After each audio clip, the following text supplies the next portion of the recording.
اللہ رب العزت نے اس میں ارشاد فرمایا وَمَن يَتَّقِ اللَّهَ يَجْعَل لَّهُ مَخْرَجًا وَيَرْزُقْهُ مِنْ حَيْثُ لَا يَحْتَسِبُ، اور جو بندہ اللہ رب العزت سے ڈرتا ہے، تقوی اختیار کرتا ہے، اللہ رب العزت اس کے لیے کوئی مخرج نکلنے کی جگہ بنا دیتا ہے۔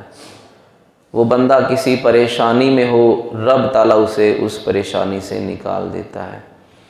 وہ بندہ کسی مصیبت میں ہو، رب تعالیٰ اس کے لیے کوئی راستہ بنا دیتا ہے۔ وہ بندہ غربت میں ہے، غریبی میں ہے، فقیری میں ہے، رب تعالیٰ اسے غربت سے نکال دیتا ہے۔ وَيَرْزُقْهُ مِنْ حَيْثُ لَا يَحْتَسِبُ، رب تعالیٰ اسے وہاں سے رزق دیتا ہے جہاں اس کا گمان بھی نہیں ہوتا، اس کے وہم و گمان میں بھی نہیں ہوتا کہ رب تعالیٰ میرے لیے ایسا سبب بھی بنا دے گا یا ایسی جگہ سے رب تعالیٰ میرے لیے سبب لگا دے گا۔ تو اللہ رب العزت کی جناب سے جو رزق بندے پر نازل ہوتا ہے اور جو رزق رب تعالیٰ بندے کو عطا فرماتا ہے، اس کے کئی اسباب ہیں کہ کن کن وجوہات سے اگر بندہ ان وجوہات پر عمل کرے تو رب تعالیٰ بندے پر رزق کے برکت کے دروازے کھول دیتا ہے۔ اور پہلے بھی آپ کے سامنے اس چیز کا ذکر کیا کہ برکت کثرت کو نہیں کہتے، بلکہ برکت کا معنی یہ ہے کہ چیز جتنی بھی ہو وہ بندے کو کفایت کر جائے، بندے کو کافی ہو۔ ایک بندہ 2 لاکھ مہینے کا کما کر پھر بھی رو دھو کر گزارا کرتا ہو، سمجھے اس کے پاس برکت نہیں ہے۔ ایک بندہ 25-30 ہزار 15-20 ہزار کما کر خوشحالی میں رہ رہا ہے تو یہ اس کے لیے برکت ہے۔ تو برکتیں رب تعالیٰ رزق میں ہو یا عمر میں برکت ہو، تو چند اعمال ایسے ہیں کہ رب تعالیٰ ان اعمال کی وجہ سے بندے کے رزق میں برکتیں عطا فرما دیتا ہے۔ تو رزق میں برکت کا جو ایک سب سے بڑا سبب ہے وہ ہے توبہ اور استغفار کرنا۔ کثرت سے اللہ کی بارگاہ میں توبہ اور استغفار کرتے رہنا، یہ رزق کی برکت کے اسباب میں سے ایک بہت بڑا سبب ہے۔ قرآن مجید میں سورہ نوح میں حضرت نوح علیہ السلام نے اپنی قوم سے کہا فَقُلْتُ اسْتَغْفِرُوا رَبَّكُمْ إِنَّهُ كَانَ غَفَّارًا۔ نوح علیہ السلام اپنی قوم سے جو انہوں نے خطاب کیا، اللہ کی بارگاہ میں عرض کر رہے ہیں، اے باری تعالیٰ میں نے اس قوم سے یہ بھی کہا ہے استغفروا ربکم، اپنے رب سے استغفار کرو۔ اور یہاں میں اکثر اس لفظ کی جو ہے وہ اصلاح کیا کرتا ہوں۔ ہم میں سے اکثر لوگ یہ سمجھتے ہیں کہ جو لفظ ہے اصل میں تو ویسے بھی یہ لفظ ہے استغفار، استغفار یہ اصل میں لفظ ہے جس کو ہم اکثر پڑھتے ہیں استغفار۔ تو استغفار یہ اصل میں لفظ کیا ہے؟ استغفار۔ دوسری چیز، ہم میں سے اکثر لوگ تسبیح پر یا ذکر کے طور پر یہ پڑھتے رہتے ہیں استغفار استغفار، یا بالفرض صحیح لفظ پڑھتے ہیں استغفار استغفار استغفار، تو یہ کوئی ذکر نہیں ہے۔ ذکر کیا ہے؟ وہ یہ ہے استغفر اللہ ربی من کل ذنب واتوب الیہ، کیونکہ استغفار کا مطلب یہ ہے اللہ سے معافی مانگنا، اللہ سے بخشش مانگنا۔ اب میں تسبیح لے کر یہ کہی جاؤں اور یہ کہتا جاؤں اللہ سے معافی مانگنا، اللہ سے معافی مانگنا، اللہ سے معافی مانگنا، اب یہ کوئی معافی مانگنا تو نہیں ہے، یہ تو میں بتا رہا ہوں اللہ سے معافی مانگنا، بلکہ اللہ سے معافی مانگنی ہے۔ اور استغفر اللہ کا مطلب یہ ہے میں اللہ سے معافی مانگتا ہوں، استغفر اللہ استغفر اللہ استغفر اللہ، کہ یا اللہ مجھے بخش دے، یا اللہ مجھے بخش دے، یا اللہ مجھے معاف فرما دے، یا اللہ مجھے درگزر فرما دے، یہ اس کا معنی ہے۔ تو کثرت کے ساتھ استغفار کرنا اس کی بڑی برکتیں ہیں۔ تو نوح علیہ السلام عرض کرتے ہیں باری تعالیٰ میں نے ان سے یہ کہا اپنے رب سے استغفار کرو، انہ کان غفارا، تمہارا رب بڑا غفار ہے، غفور کا مطلب ہے بخشنے والا، غفار کا مطلب ہے بار بار بخشنے والا۔ جتنی بار بھی تم توبہ کرو گے اس کی بارگاہ میں آ جاؤ، 100 بار، 1000 بار، لاکھ بار، جتنی بار بھی تم اس کی بارگاہ میں آؤ گے وہ تمہیں اتنی بار بھی بخشے گا۔ تم گناہ کر کر کے تھک سکتے ہو، وہ بخشتے ہوئے نہیں تھک سکتا۔ اس کی رحمت اس قدر وسیع ہے اور اس کی مہربانیاں، اس کی غفاری اس قدر وسیع ہے۔ یرسل السماء علیکم مدرارا، مولا میں نے اپنی قوم سے یہ کہا اپنے رب سے استغفار کرو، وہ بڑا بخشنے والا ہے۔ جب تم استغفار کرو گے، کثرت سے معافی مانگو گے تو ہوگا کیا؟ یرسل السماء علیکم مدرارا، رب تعالیٰ لگاتار تم پر بارش برسنے والے بادل بھیجے گا۔ وَيُمْدِدْكُمْ بِأَمْوَالٍ وَبَنِينَ، رب تعالیٰ تمہاری مدد کرے گا مال کے ساتھ بھی اور بیٹوں کے ساتھ بھی۔ وَيَجْعَلْ لَكُمْ جَنَّاتٍ وَيَجْعَلْ لَكُمْ أَنْهَارًا، وہ تمہارے لیے باغات بھی بنائے گا، تمہارے لیے نہریں بھی جاری کر دے گا۔ یہ استغفار کی برکتیں ہیں کہ رب تعالیٰ استغفار کے صدقے سے کس قدر بندے پر اپنی عنایتوں، اپنی رحمتوں اور اپنے رزق کے دروازوں کو کھول دیتا ہے۔ حضرت عمر رضی اللہ تعالی عنہ، آپ کے دور میں بارش نہیں ہو رہی تھی، لوگ آپ کے ساتھ بارش کی طلب میں نکلے اور جب رستے میں گئے تو آپ نے وہاں پر جا کر، حالانکہ بارش کے لیے ایک نماز بھی پڑھی جاتی ہے، نفل پڑھے جاتے ہیں جس کو صلاۃ استسقاء کہا جاتا ہے۔ استسقاء کا مطلب ہے اللہ کی بارگاہ میں پانی طلب کرنا، بارش طلب کرنا، اللہ سے اس کی رحمت کی دعا کرنا۔ اب لوگ گئے، جا کر کہا استغفر اللہ، اللہ سے استغفار کیا، توبہ کی، معافی مانگی۔ اور اس میں یہ ایک بات بھی قابل توجہ ہے، اور اکثر ہماری حالت بھی ایسی ہوتی ہے، ہم میں سے کچھ لوگ فارغ ہوئے، گھر میں ہم چلے گئے اور ہم نے جا کر کسی چیز میں مشغول ہو گئے، ٹی وی میں خبریں سننے لگ گئے، کوئی اور چیز اپنی پسند کی دیکھنا شروع ہو گئے، اور ہاتھ میں ہم تسبیح لے کر یہ بھی پڑھتے رہتے ہیں استغفر اللہ استغفر اللہ استغفر اللہ، یا کوئی اور ذکر۔ تو جو بھی ذکر کیا جائے وہ توجہ کے ساتھ اور اللہ رب العزت کی بارگاہ میں خود کو حاضر سمجھ کے کیا جائے۔ اب میری توجہ، میں خبریں سن رہا ہوں بالفرض، میری توجہ ٹی وی کی طرف ہے اور میں زبان سے پڑھتا جا رہا ہوں استغفر اللہ، مجھے توجہ ہی نہیں ہے اس بات کی طرف۔ حالانکہ جب بندہ یہ لفظ بولتا ہے تو اس کے اوپر ایک کیفیت ایسی ہونی چاہیے کہ مولا میں گناہ گار ہوں، بڑے گناہ کیے ہیں، نمازیں پڑھ کے بھی پتہ نہیں میری نمازیں اس قابل ہیں کہ تیری بارگاہ میں وہ قبول ہو سکے، میں نے اپنی ہمت کے مطابق کیا، تو بڑا غفور و رحیم ہے، مولا مجھے معاف فرما دے۔ بندہ ہوں پھر بھی مجھ سے خطا ہوتی ہی ہے، ایک لفظ ہے ہو سکتی ہے، ہو سکتی نہیں، ہم بندے، ہم سے خطائیں ہوتی ہیں، ہم سے لغزشیں ہوتی ہیں، ہم سے گناہ ہوتے ہیں، اور یہ اللہ کی یاد سے غافل ہونا یہ بھی تو ایک گناہ ہے۔ ہم میں سے بعض لوگ یہ سمجھتے ہیں کہ معاذ اللہ چوری کرنا، زنا کرنا، جھوٹ بولنا صرف یہی گناہ ہے، نماز چھوڑ دینا بھی تو بہت بڑا گناہ ہے، والدین کی فرما برداری میں تاخیر کر دینا، ان کو توجہ نہ دینا، ان کے سامنے اونچا بولنا یہ بھی تو گناہ ہے، اور اللہ کی یاد سے غافل رہنا یہ بھی کتنا بڑا، اس سے بڑھ کر اور گناہ کون سا ہو سکتا ہے؟ جو دم غافل سو دم کافر، مینو مرشد یہی پڑھایا ہو۔ حضرت سلطان باؤ رحمۃ اللہ علیہ فرماتے ہیں ہمیں تو یہ پڑھایا گیا ہے وہ سانس جو اللہ کے ذکر سے خالی ہے سمجھو تم نے اس سانس میں کفر کیا۔ یہاں کفر سے مراد اللہ کی ناشکری ہے، کیونکہ کفر کا ایک معنی ناشکری بھی ہوتا ہے، تو جو سانس اس کی یاد سے غافل بندہ ہو گیا سمجھے اس دم اس نے ناشکری کی ہے۔ اور ہر سانس پر اللہ رب العزت کے دو شکر انسان پر لازم ہوتے ہیں۔ تو جب بندہ استغفار کرتا ہے رب تعالیٰ اس کے لیے اپنی رحمت کے دروازے کھول دیتا ہے۔ حضرت امام حسن بصری رضی اللہ تعالیٰ عنہ آپ کی بارگاہ میں ایک شخص آیا اور اس نے آ کر کہا کہ قحط سالی ہے، بارش نازل نہیں ہو رہی، کوئی وظیفہ بتائیں، کوئی ایسا حل بتائیں رب تعالیٰ بارش نازل فرما دے۔ آپ نے فرمایا استغفر اللہ، اللہ سے کثرت سے استغفار کیا کرو۔ دوسرا شخص آیا، اس نے کہا حضور رب تعالیٰ مجھے اولاد سے نواز دے، دعا کر دیں، کوئی وظیفہ بتا دیں۔ آپ نے فرمایا استغفر اللہ، اللہ سے کثرت کے ساتھ استغفار کیا کرو۔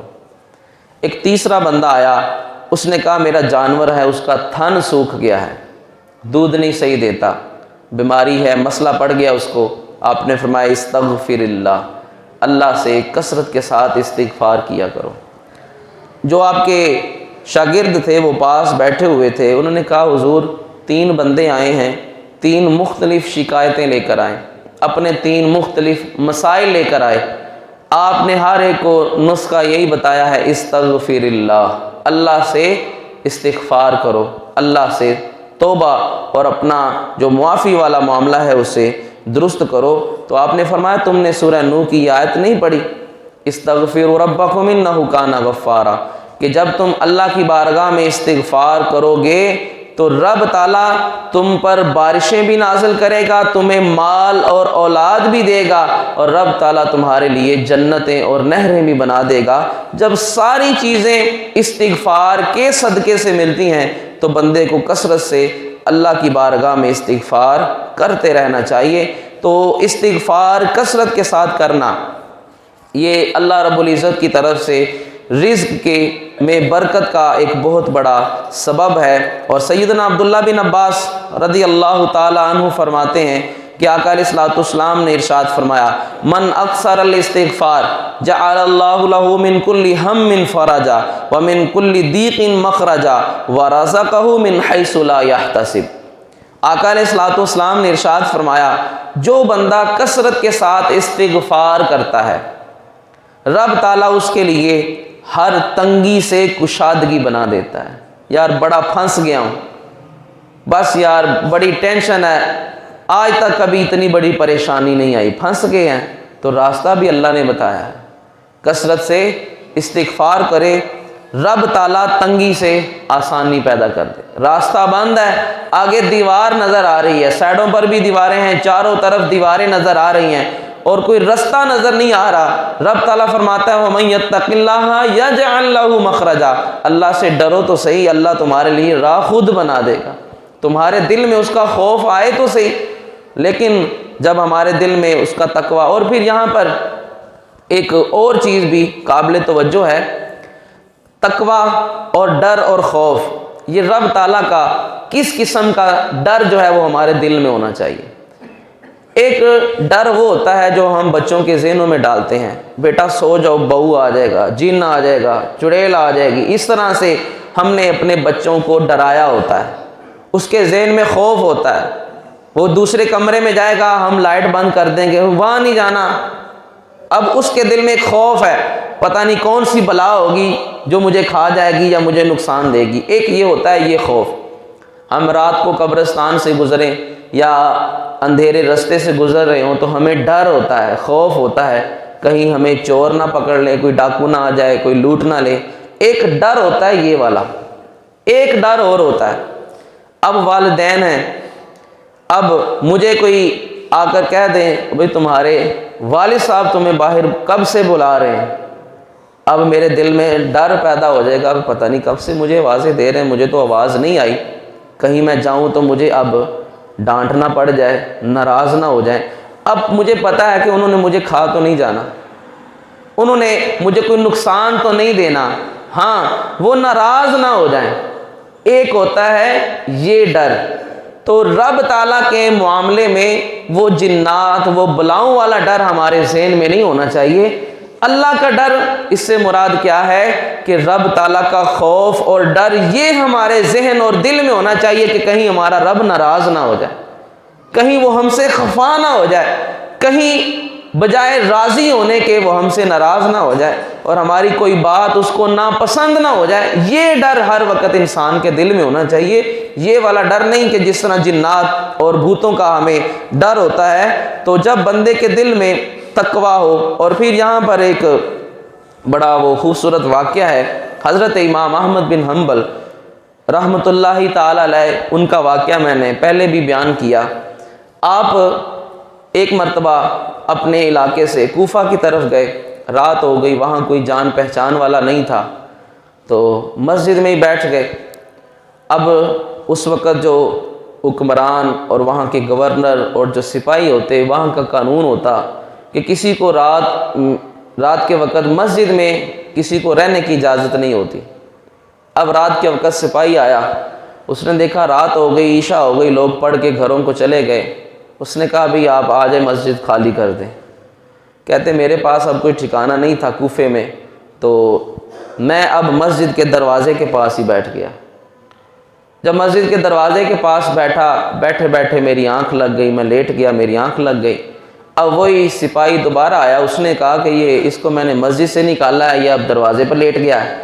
اس نے مجھے میری ٹانگ سے پکڑ کر کھینچ کر مسجد کے ساتھ ایک بالکل دروازہ تھا، ایک گھر تھا، اس گھر کے سامنے، دروازے کے سامنے مجھے کھینچ کے اس نے رکھ دیا کہ اس کی بھی ظاہری بات ہے ڈیوٹی ہوگی، اور جو وقت کے حکمران یا گورنر یا وہاں کا جو کوئی بھی اعلیٰ منصب کا بندہ ہوگا، اس کو ڈر ہوگا یہ مجھ سے پوچھے گا بھی تم نے اپنی ذمہ داری صحیح طرح سے ادا نہیں کی۔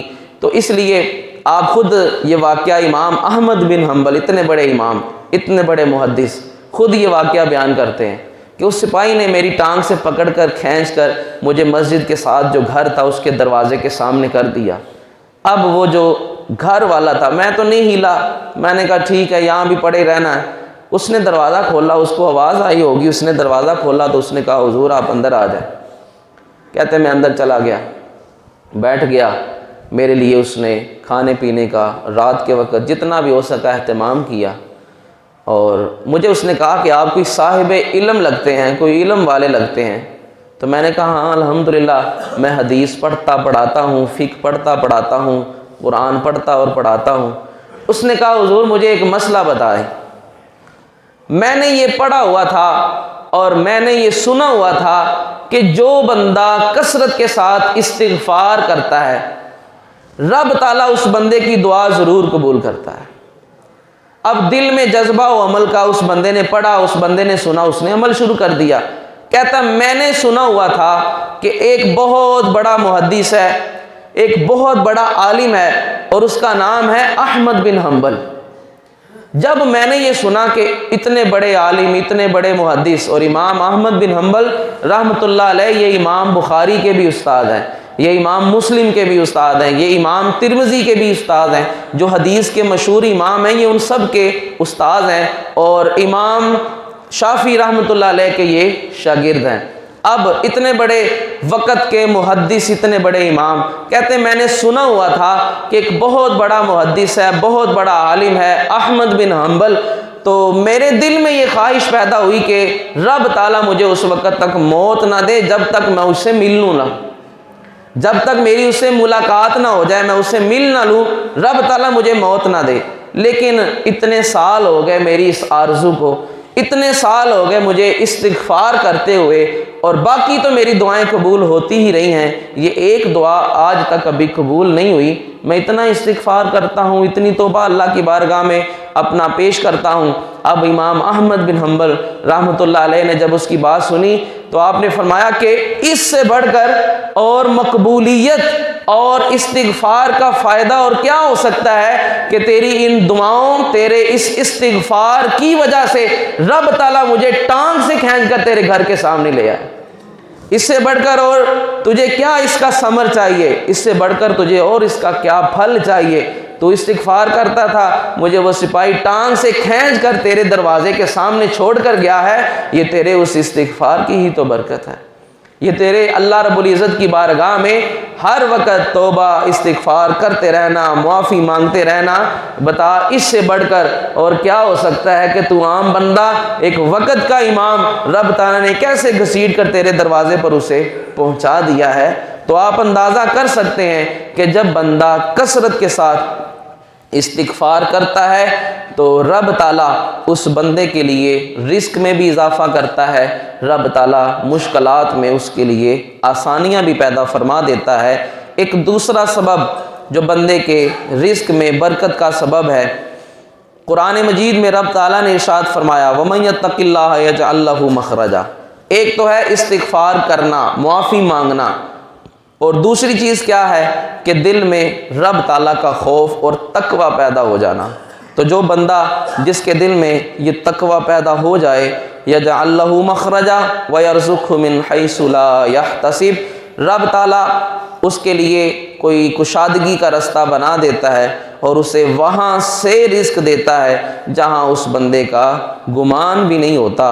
اور تیسرا سبب جو رب تعالیٰ کی طرف سے برکتیں حاصل کرنے کا سبب ہے وہ ہے اللہ رب العزت کی ذات پر توکل کرنا، رب تعالیٰ پر بھروسہ کرنا۔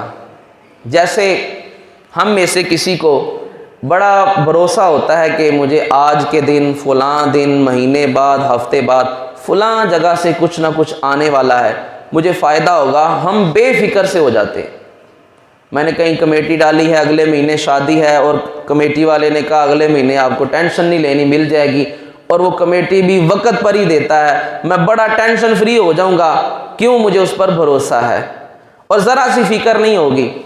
جس طرح عام دنیاوی معاملات میں کسی پر بھروسہ کر کے ہم بالکل ٹینشن فری ہو جاتے ہیں، رب تعالیٰ کی ذات پر بھی اسی طرح بھروسہ ہونا چاہیے۔ اس سے مضبوط بھروسہ اور توکل ہمیں جو بندے پر ہوتا ہے اس سے بڑھ کر ہمیں اپنے رب کی ذات پر توکل اور بھروسہ ہونا چاہیے۔ یہ ہم میں سے بعض لوگ یہ دیکھے گئے ہیں کہ یہ زندگی کے تجربات ہیں، یہ حقیقتیں ہیں۔ کچھ واقعات میرے سامنے پیش آئے ہوں گے، مجھے یاد ہے، میں نے بیان کر دیا، آپ کو بھی کچھ اپنے ساتھ واقعہ جو آپ نے دیکھے ہوں گے وہ بھی یاد آ جائیں گے۔ کئی دفعہ ایسا ہوتا ہے کسی بندے کو ہم کوئی وظیفہ، کوئی معاملہ بتاتے ہیں کہ آپ ایسا کریں گے تو بہتری ہو جائے گی، تو وہ چند دن کے لیے اس پر عمل کرتا ہے، ہفتہ کیا، 10 دن کیا، اور پھر آخر میں وہ جا کر کہہ دیتا ہے یار فائدہ تو کوئی نہیں ہوا، اس کو چھوڑ دیتا ہے۔ حالانکہ یہ توکل نہیں ہے۔ توکل اللہ کی بارگاہ میں تو اتنا ہے کہ آقا علیہ الصلوۃ والسلام نے ارشاد فرمایا لو انکم توکلون علی اللہ حق توکلہ لرزقتم کما ترزق الطیر تغدو خماسا وتروح بطانا۔ آقا علیہ الصلوۃ والسلام نے ارشاد فرمایا اگر تم اپنے رب پر بھروسہ کرو جیسے کہ بھروسہ کرنے کا حق ہے تو وہ تمہیں ایسے رزق دے گا جیسے وہ پرندوں کو رزق دیتا ہے۔ کیسے دیتا ہے؟ تغدو خماسا، نہ انہوں نے کوئی سال کی گندم یا اناج سٹور کیا ہوا ہے، ان کے گھونسلوں پر کیا ہوتا ہے؟ جب شام کو پرندے، چڑیا ہے، کوا ہے، کوئی بھی پرندے ہیں، اپنے گھونسلوں کو جب جاتے ہیں تو خود انہوں نے سارا دن اڑ کر جو کھایا ہوتا ہے اور باقی منہ میں جمع کیا ہوتا ہے، اگر گھونسلے میں بچے ہوں تو جا کر بچوں کے منہ میں وہ چڑیا جو ہے، جو بھی پرندہ ہے، وہ دانہ ڈال دیتے ہیں۔ اب اس وقت کا ہی ان کے پاس ہوتا ہے، اور پھر جب اگلے دن اب انہوں نے یہ نہیں سٹور کیا۔ حالانکہ اگر کوئی بندہ اللہ پر ہی بھروسہ کرتے ہوئے چند دن کا راشن رکھ لے تو یہ توکل کے خلاف نہیں ہے، بھروسہ اسی کی ذات پر ہونا چاہیے، کیونکہ قرآن مجید میں سورہ یوسف میں یہ بات ثابت ہے کہ مشکل حالات کے لیے پہلے سے تیاری کرنا یہ بالکل جائز ہے، اس میں کوئی مسئلہ نہیں ہے۔ لیکن توکل کے بھی پھر درجات ہوتے ہیں اور توکل کرنے والوں کے بھی مقام اور مراتب ہوتے ہیں۔ تو آقا علیہ الصلوۃ والسلام نے فرمایا کہ پرندے جب صبح گھونسلے سے نکلتے ہیں، خماسا، پیٹ خالی ہوتا ہے، پنجرا ان کا وہ جو گھونسلہ ہوتا ہے وہ بھی خالی ہوتا ہے، وَتَرُوحُ بِطَانًا، جب شام کو واپس گھونسلوں پر آتے ہیں تو پیٹ بھرے ہوئے ہوتے ہیں۔ اگر خالی پیٹ صبح نکلیں اور پیٹ بھر کر وہ پرندے، نہ ان کے پاس عقل ہے، نہ ان کے پاس کاروبار ہیں، نہ ان کے پاس نوکریاں ہیں، نہ ان کے بینک بیلنس ہیں، کچھ بھی نہیں ہے ان کے پاس تو جائیداد بھی نہیں ہے، جب جس کا جی چاہے وہ درخت کاٹ دے، وہ بیچارے گھونسلہ اٹھا کر کہیں اور لے جائیں گے۔ جن کے پاس کچھ بھی نہیں ہے لیکن وہ سیو کر کے نہیں رکھتے، کیوں؟ ان کو پتہ ہے جس رب نے آج دیا کل بھی وہ دے ہی دے گا، جو آج جس نے ہمیں پیٹ بھر کے گھونسلوں میں واپس بھیجا ہے، کل جب اسی کی راہ میں دوبارہ جائیں گے اس پر توکل کرتے ہوئے۔ اور یہاں پر ایک بڑی اچھی اور خوبصورت بات امام احمد بن حنبل رحمۃ اللہ تعالی علیہ، آپ نے یہاں پر ایک بہت ہی خوبصورت بات جو ہے وہ ارشاد فرمائی ہے۔ آپ فرماتے ہیں کہ کوئی بندہ اس حدیث سے یہ مطلب نہ نکال لے کہ بھئی جب اللہ پر توکل کرنا ہے تو ٹھیک ہے، مجھے بھی اللہ پر بڑا بھروسہ ہے، میں گھر میں بیٹھ رہتا ہوں، کوئی کام کاج نہیں کرتا، گھر سے نکلتا نہیں. آپ نے ہی سن کے آیا ہوں جمعے سے، قاری صاحب کہہ رہے تھے اللہ پر بھروسہ کرو، لہٰذا میں آج کے بعد کام کے لیے نہیں نکلوں گا، میں نے اب کام نہیں کرنا. میں بھی دیکھتا ہوں یہ مولویوں کی کتنی کو باتیں سچی ہوتی ہیں. امام احمد بن حنبل رحمۃ اللہ تعالیٰ علیہ آپ فرماتے ہیں کہ بھی اس حدیث پر غور کریں. آقا علیہ الصلوۃ والسلام نے کیا فرمایا؟ حضور نے فرمایا کہ ان جانوروں کو اللہ پر توکل ہوتا ہے، لیکن توکل کے باوجود صبح فجر سے پہلے ہی وہ نکل پڑتی ہیں. یعنی ابھی فجر کا وقت ختم نہیں ہوتا، ابھی سورج نکلا نہیں ہوتا، ہلکی ہلکی سی روشنی شروع ہوتی ہے اور اسی وقت ہی ہمیں درختوں پر پرندوں کی آوازیں آنا شروع ہو جاتی ہیں کہ جس طرح توکل کر کے صبح صبح رزق کی تلاش میں وہ نکل پڑتی ہیں، رب تعالیٰ ان کو پیٹ بھر کر واپس بھیجتا ہے. اسی طرح بندہ مومن اپنے رب پر بھروسہ کر کے صبح صبح نکلے تو صحیح، رب تعالیٰ اسے بھی اسی طرح برکتیں عطا فرمائے گا. آج ہمارے ہاں پیسے کی کثرت ہو گئی، مال کی کثرت ہو گئی، لیکن ہمارے پاس برکتوں کی کمی ہو گئی. ہم 10-11 بجے اٹھتے ہیں، 10-11 بجے اٹھ کر کسی کا 1 بجے، اور پھر یہ ایک بڑے افسوس کی یہاں بات ہے کہ ہم بعض اوقات بڑے فخر سے بتا رہے ہوتے ہیں، خوشی سے بتا رہے ہوتے ہیں، جیسے کوئی آج کل یہ فیشن ہو گیا ہے اور یہ ایک سٹیٹس ہم اسے سمجھتے ہیں کہ میں تو 12-1 بجے 2 بجے اٹھ کر ناشتہ کرتا ہوں، میں تو 12-1 بجے سے پہلے اٹھتا نہیں ہوں. تو پھر برکتیں کہاں سے آئیں گی؟ صحت برقرار رہنا یہ بھی برکت ہے، اور سب کچھ پاس ہوتے ہوئے بندہ بیمار پڑا ہوا ہے، یہ بے برکتی ہے. ہم آج تک اس کا مفہوم ہی نہیں سمجھ پائے. اب آقا علیہ الصلوۃ والسلام نے ارشاد فرمایا، حضور نے فرمایا کہ رب تعالیٰ نے میری امت کے رزق میں برکت صبح کے وقت میں رکھی ہے. یہ صبح جتنی جلدی نکلیں گے اس کو رب تعالیٰ اتنی ہی زیادہ برکتیں عطا فرمائے گا. یا آپ نے کئی احباب کو دیکھا ہوگا، یہ ناشتہ لگانے والے صبح صبح کھانا وغیرہ پکا کر نکل جاتے ہیں، رب تعالیٰ ان کو بھی رزق دے دیتا ہے. اور اتنی اعلیٰ اعلیٰ فیکٹریوں کے مالک، ان کو بعض کو روتے ہوئے دیکھا ہے، لاکھوں کروڑوں کے مالک ہونے کے باوجود کسی نہ کسی پریشانی میں مبتلا رہتے ہیں. تو یہ معاملات اللہ اور اس کے رسول نے ہم سب کے لیے بالکل واضح کیے ہیں. تو انشاءاللہ العزیز یہ 3 جو اسباب ہیں ان کو بیان کیا گیا ہے، اور آگے مزید 7 اسباب ہیں. میں نے پہلے بھی عرض کیا تھا کہ یہ الحمدللہ یہ میں نے ہی یہ رسالہ جو ہے وہ اس کو ترجمہ اور تخریج وغیرہ اس کی ہے. یہ رزق اور عمر میں برکت کے اسباب، رزق اور عمر میں برکت کے اسباب. تو پہلا اس کا حصہ یہ رزق میں برکت کے اسباب ہیں، اور یہ تقریباً 10 ان کا ذکر کیا گیا ہے. اور اس کے بعد دوسرے حصے میں جو چیزیں یعنی وہ اعمال کہ عمل تو چھوٹے سے ہیں لیکن رب تعالیٰ اس میں بہت ہی زیادہ انسان کو اجر عطا فرماتا ہے کہ تھوڑی عمر میں بندہ زیادہ ثواب کما لے، تو یہ بھی اس کی عمر میں برکت کے اسباب. اور یہ تقریباً 30 اسباب لکھے ہوئے ہیں، 30 ایسے اعمال ہیں کہ جن کی وجہ سے بندہ تھوڑی عمر میں بھی بہت سا اجر و ثواب حاصل کر سکتا ہے، بہت سا ثواب کما سکتا ہے. تو اللہ رب العزت کی بارگاہ میں دعا ہے رب تعالیٰ ہمیں ہر وہ کام جو برکت والا ہے اسے اپنانے کی توفیق عطا فرمائے. بے برکتی والے اعمال اور بد اعمالیاں، آج یہ نیا سال ہے، پچھلا جمعہ میں پڑھا کر گیا تھا، وہ پچھلے سال میں تھا گنتی کے تاریخ کے لحاظ سے، یہ اس سال میں ہے. اب بتائیں کیا فرق پڑا؟ دن کا فرق پڑا اور تو کچھ نہیں فرق پڑا. اور فرق ہماری زندگیوں میں تب ہی پڑے گا جب ہم خود ہمارے اندر فرق پڑے گا. پچھلے سال بھی میں اسی ٹائم اٹھتا تھا، اس سال بھی میں اسی ٹائم اٹھتا ہوں، تو فرق تو کوئی نہ پڑا. جب میں نے اپنے آپ کو نہیں بدلنا تو فرق تو نہیں پڑے گا. یہ تو کیلنڈر ایک ہم نے اتار کے دوسرا لگا دیا ہے اور تو کچھ نہیں ہوا. جیسے دن چڑھتا تھا اب بھی ویسے ہی چڑھا ہے، جس طرح پچھلے جمعے سورج غروب ہوا تھا اب بھی. فرق کیا ہے؟ موسم کا ہوگا زیادہ سے زیادہ، موسم تو ویسے بھی بدلتا ہی رہتا ہے. اس کے علاوہ کیا فرق پڑا؟ کوئی فرق نہیں پڑا. فرق تب پڑے گا جب ہم خود اپنے آپ کو بدلیں گے. جب خود کو بدلیں گے تو پھر ہی ہمارے حالات بدلیں گے. اگر نیا سال آیا ہے، سب نے دعائیں کی ہیں، میں نے بھی پچھلے جمعے دعائیں کی ہیں، یا اللہ اس سال کو برکتوں والا بنا دے. ہم نے برکت والا کام ہی کوئی نہیں کرنا تو برکتیں کیسے آئیں گی؟ صرف دعاؤں سے تو نہیں کام ہوگا. یہ جو حدیث پاک توکل کی بیان کی ہے کہ چڑیا صبح نکلتی ہے خالی پیٹ لے کر، شام کو پیٹ بھر کر آتی ہے، تو وہ نکلتی تو ہے، صرف توکل نہیں کرتی اور گھونسلے میں بیٹھ نہیں رہتی کہ یہاں پر آ جائے گا، نہیں، وہ توکل کر کے گھر سے اپنے اس گھونسلے سے نکلتی ہے، اس توکل، اس اللہ پر بھروسے کے ساتھ، میں تو اڑوں گی، میں تو جاؤں گی، اب مجھے کیا پتا وہ جو کل اپنی چھت پر دانا اور اناج جس نے رکھا تھا آج بھی اس نے رکھا کہ نہیں رکھا، وہ جس کا سالن اور چاول کل بچ گئے تھے اس نے چھت پر ڈال دیے ہیں، پتہ نہیں آج کسی نے ڈالنے کہ نہیں ڈالنے، لیکن وہ نکلتی تو ہے، وہ کم از کم اڑتی تو ہے، وہ پھرتی تو ہے، سارا دن گھومتی تو ہے۔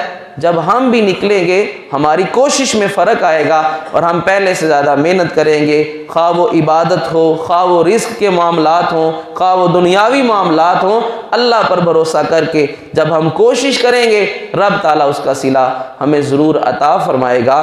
رب تعالیٰ کی بارگاہ میں دعا ہے جس طرح سے یہ سال بدلا ہے رب تعالیٰ ہمیں بھی اپنے اندر بہتر تبدیلیاں لانے کی توفیق عطا فرمائے۔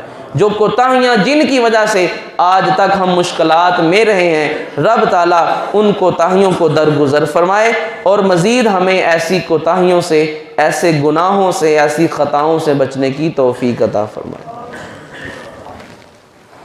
اللہ کی بارگاہ میں دعا ہے جس طرح سے یہ سال بدلا ہے رب تعالیٰ ہمیں بھی اپنے اندر بہتر تبدیلیاں لانے کی توفیق عطا فرمائے۔